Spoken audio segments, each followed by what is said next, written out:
The path towards awakening includes a lot of shocking and uncomfortable experiences, and it always includes some level of disassociation. It usually starts as some small emotional detachment towards your surroundings, but then can develop into severe disconnection from your body and emotions, or from your sense that your life is real or matters whatsoever.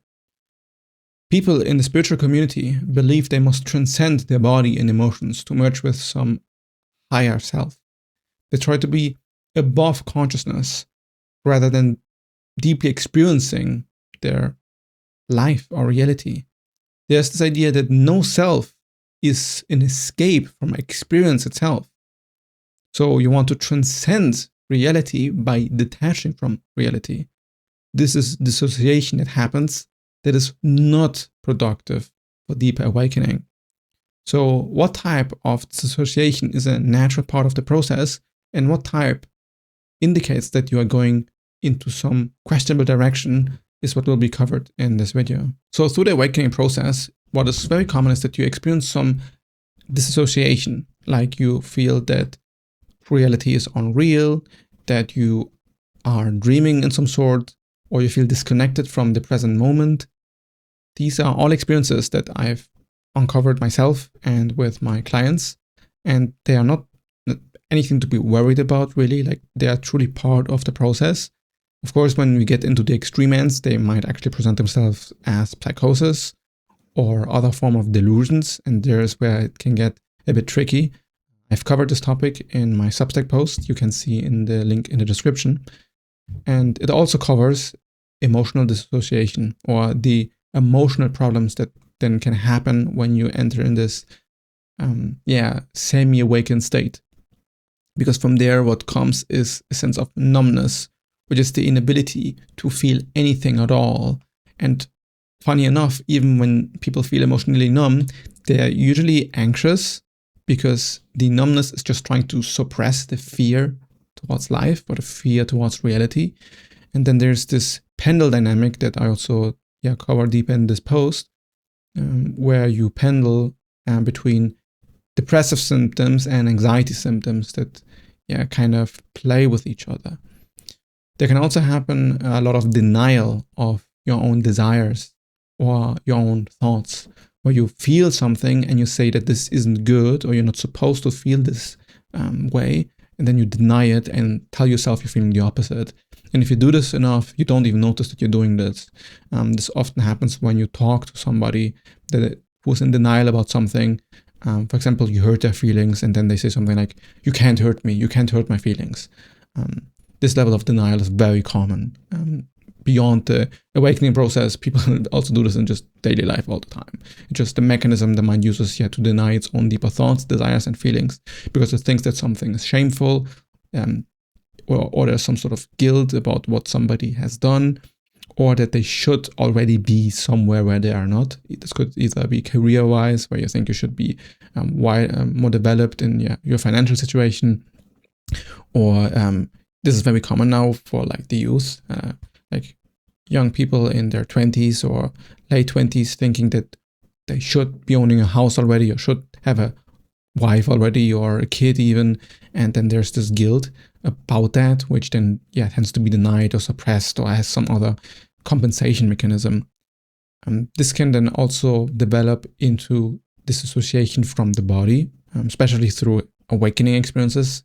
The feeling can be that the body is so intense in what it has to feel and relate to with, that then you say, okay, I don't want to feel this, or this feeling is bad, so I want to disconnect from this sensation. This is also often a trauma response. Like if you got beaten, or if you had some sort of accident where you feel every bit of pain in your body like 10 times or 100 times worse, because it reminds you of what pain is possible. So you're not just experiencing the pain of the moment, your mind immediately jumps to some other past event where the pain was worse. And then you start ruminating about, just pain as a whole. And the defense mechanism that then the mind uses is to disassociate from the pain, or from the sensations that, scare you or are uncomfortable. And from this mechanism also comes a loss of desires, where you just literally don't feel anything anymore. Like you don't feel like you want anything. And there's one version of this that is like depressive, where you just generally feel depressed and the depression makes you feel like you have no desires whatsoever. But there's also like a more, let's say, advanced awakening stage where you generally have no desires anymore because you don't have the ego to support it. And they usually are somewhat related, like even in the depression state. And just like in the depression state, the ego kind of beats itself up all the time and is hyper-focused about this image. And even like ideas like, oh, I'm a loser, I'm a failure, I won't amount to anything, or my life is meaningless. And these ideas kind of keep the ego in place. Like it tells it to itself, so it kind of gets locked into whatever position it is in. So it can feel itself as real and important and mattering in some weird, twisted, morbid sense. But then on higher stages of awakening, there's also a dissolution of the ego, where the ego isn't as predominant anymore. You might say it becomes transparent. And then in this transparency experience, what tends to happen is that you have no real desires anymore. And to the extent to which this is a problem really depends on your life circumstances or how you feel about it. Because you can get quite dysfunctional for a while, because if you don't care about making money at all anymore and you need to support yourself, well, then this is a problem. Or if you have a business that is making a ton of money and suddenly you wonder, what's the point? Like, I actually don't get anything out of this. I'm just wasting my life away, and my family is suffering as a consequence because I don't have time to spend with my children. Well, now your ego might be dissolving and you feel, yeah, this was stupid. Or like, why did I waste so much of my life? And then there's also the state of liberation, right? Where you have no desires, no feeling to accomplish anything, no need to be validated or to be proven right about something or wrong about something, or being seen as successful or unsuccessful. Like, none of this matters anymore, which doesn't mean that you can't do anything. Like, you can still work out and even be very successful. It just doesn't give you this ego satisfaction or validation anymore. But it can also feel like dissociation, especially when it starts. Usually people on those like, okay, wow, I wasn't aware that my entire life was based upon this need of validation. And now that the ego has dissolved to this degree, I actually don't care about it at all. So warning signs that you are getting into some awakening territory is when you have depressive symptoms that, for no better word, feel spiritual. So if you sense that you feel that something very meaningful is happening when you're having some emotional outburst, then it usually is some sort of dissolution process of the ego. So if you feel like reality is melting, or you feel like you're getting sucked into consciousness, or you feel like you have a huge sense of meaning or even meaninglessness that is just crushing. It can be both feelings of, wow, my life is actually so important to me, I can't take it, like I cannot accept how important my life is to me, or also the sense that, oh, I actually don't feel that my life matters whatsoever, and I know for certainty that it doesn't matter, and not in this depressive way necessarily, but just as some like, oh wow, I thought that all of these beliefs that I had were so important, but they were actually just in my head. And you can have all of this, but then there is this layer of, this moment feels spiritual, that is very difficult to describe, but it's just like a trippy feeling, like low doses or even high doses of psychedelics or intense meditation. It just feels like you're dissolving somehow, and you're having a ton of emotional outbursts, and you want to cry a lot or to scream. And then you are entering awakening territory because your ego is dissolving. All sense of trippy experiences and all sense of spirituality is just really a structural change in the identity of a person. I'm pretty confident about that. And this also counts for psychedelic experiences where you morph into other realities and stuff. I think the reason why they feel spiritual is because the identity gets dissolved and transformed, and the feeling of that is spiritual. And I also think that this is the reason why death is a spiritual topic for us, or brings up the same emotions, because death is also the transformation of identity. So the issue then comes when this feeling of, when all of these experiences become persistent. So you feel like you've seen through some sort of illusion, and now you are aware about how illusionary all of these things were. And then you feel disconnection instead of unity. So you have an inability to engage with practical life, to really care about your family or care about the business, and you think you're too awake for some sort, in some way, for human concerns. You then basically either avoid processing your emotions entirely, or you legitimately are in a phase where you have no emotions at all. But if you really have no emotions at all, usually it's not a problem. You just basically keep living your life. But if you feel like you struggle to take care of yourself or take care of your body, then of course it gets into a zone where it becomes just dangerous. But there's usually a sliver there that wants to maintain yourself happy or maintain yourself alive in some sort.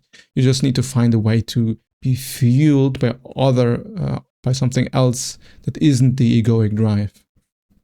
For validation or accomplishment. So when you start to refer yourself as I am consciousness or I am awareness, then this can be very much like a conceptual thing in the mind where it just becomes a new ego identity. And then from this new ego identity can also then come the idea that, oh, I have no desires, or I don't care about success, or I don't care about meaning or whatever. But then when you don't really do anything with your life with it, or your life doesn't really change, what often happens is that this is just a new identity that the ego now adopted, like basically corrupted itself through dissociation. So then it thinks it's somehow awakened, but in actuality, it has just strengthened, and a part of you is disassociated from your life. And this can be a very difficult position to be stuck in, because you might think you've realized some deep realization, but you actually just numbed yourself out. You actually have a ton of emotions and feelings and experiences in your body that want to be resolved. So the way out of this in all circumstances, it's always full embodiment of your experience. Even when you feel empty and you sense that reality is constantly like fake or like you're dreaming and everything isn't really real, there's always this emotional capacity to feel more and to be more in the body. So you have more presence in ordinary life instead of this detachment from it. And to be clear again, some moments or phases of detachments are completely normal and they make sense.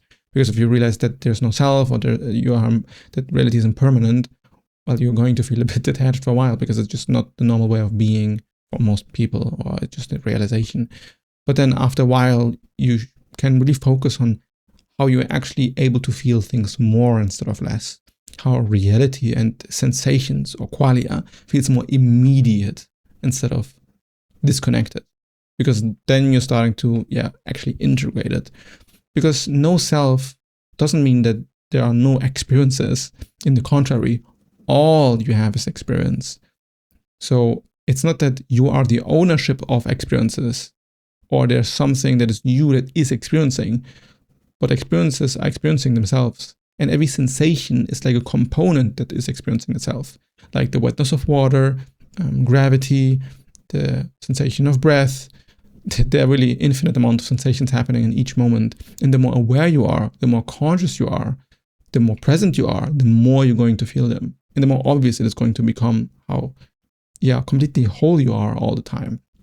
And this is where you start to get a sense of deep self-knowledge and deep well-being in the present moment. Because you can still have some abstract form of desires, like I, for example, who want to help people through this YouTube channel and my business, and having like a nice, healthy life. But these desires are different now because they don't try to fulfill anything. Like it doesn't matter if they get fulfilled or not in some sense. They're not desperately avoiding something or desperately running towards something, which can be seen as a form of lower ambition for people who are very much in the ego and very driven by the ego. But I am very, very certain it is actually freedom, because you are now actually free to choose what you want. And you don't need a desire to do it. You don't need to feel like doing it. You just do what you want to do. And there's no conflict. Also with ideas like procrastination. It's not like you can't ever procrastinate or there's no way to procrastinate, but it's just difficult because you just do what you want to do all the time. like relatively speaking. I know this could also be a philosophical debate now about what this means.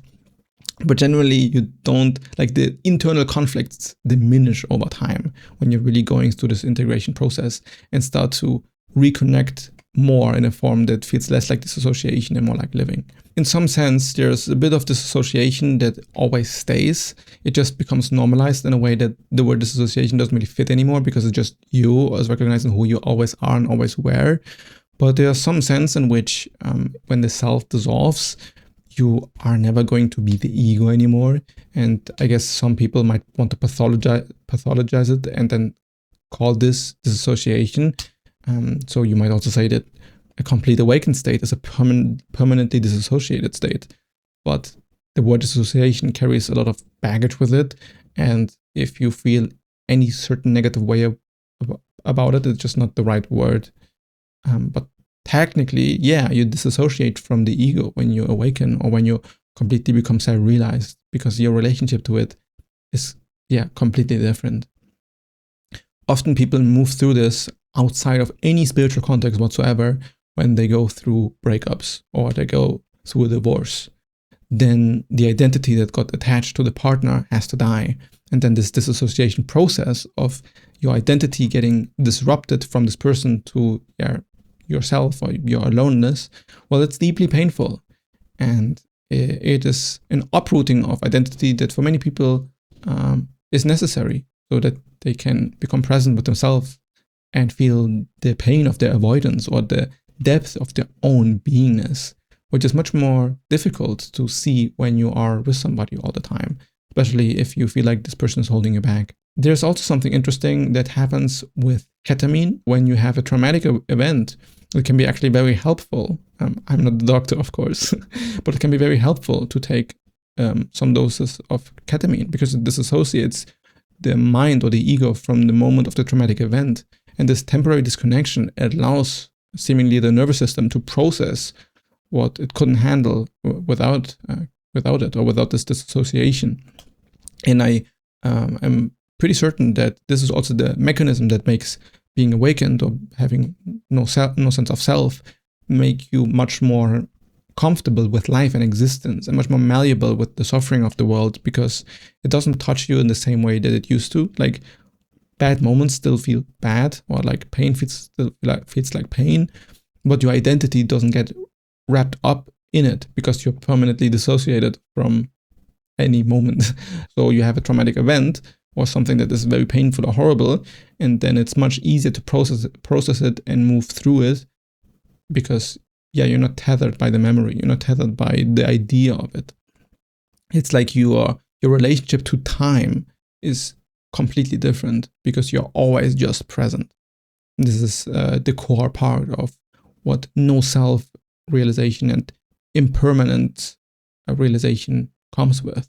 It's just absolute presence, and also kind of the disruption of the sense of time, in the sense that there's just the present moment, and the past and the future are obvious illusions.